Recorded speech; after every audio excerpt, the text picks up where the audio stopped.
Your life began with a spin of a wheel you didn't touch.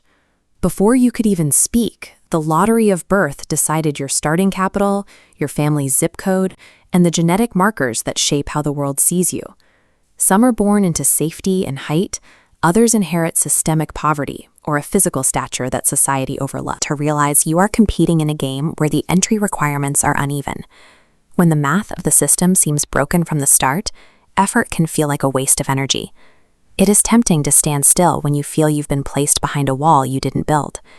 Many stay in that shadow, waiting for a sense of fairness that never arrives. They treat the imbalance of the world as a valid reason to remain stationary. But focusing on the unfairness of the starting line does nothing to move you toward the finish. It creates a cycle of inaction, where the reality of your situation becomes the very excuse that ensures you never leave it. The leverage principle shifts the focus.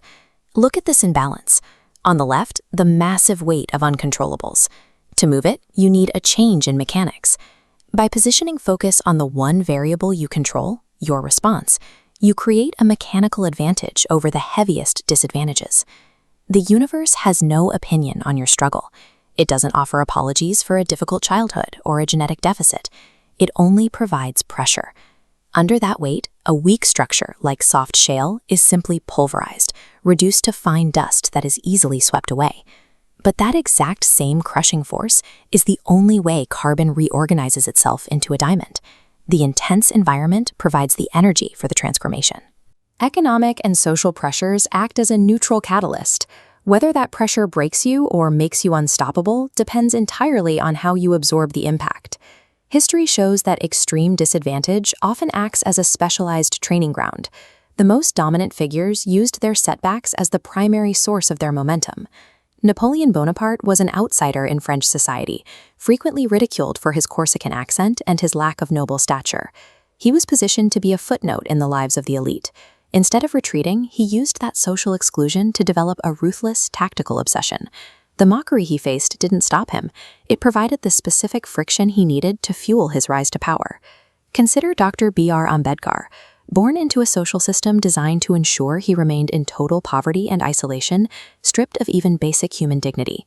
He took the very tools of his oppression and studied them until he could dismantle them.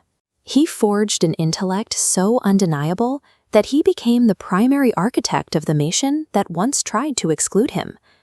These figures didn't succeed despite their struggles, but because the struggle forced them to develop a level of strategic aggression that the comfortable never need. Systemic disadvantage, when processed through an iron will, creates a world-altering hunger. The very destiny you think is holding you back provides the specific materials you need to build your leverage.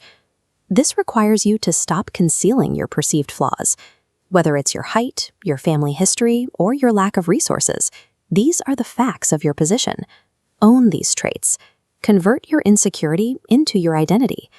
When you stop running from your weaknesses, you can start using them as the focal point of your strength. No one is going to hand you a more favorable hand. There is no external force waiting to correct the imbalances of your life.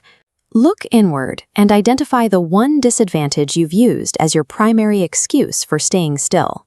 The unfairness you've been avoiding is the exact material you can use as leverage.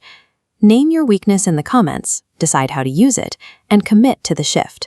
I'll see you in the next part.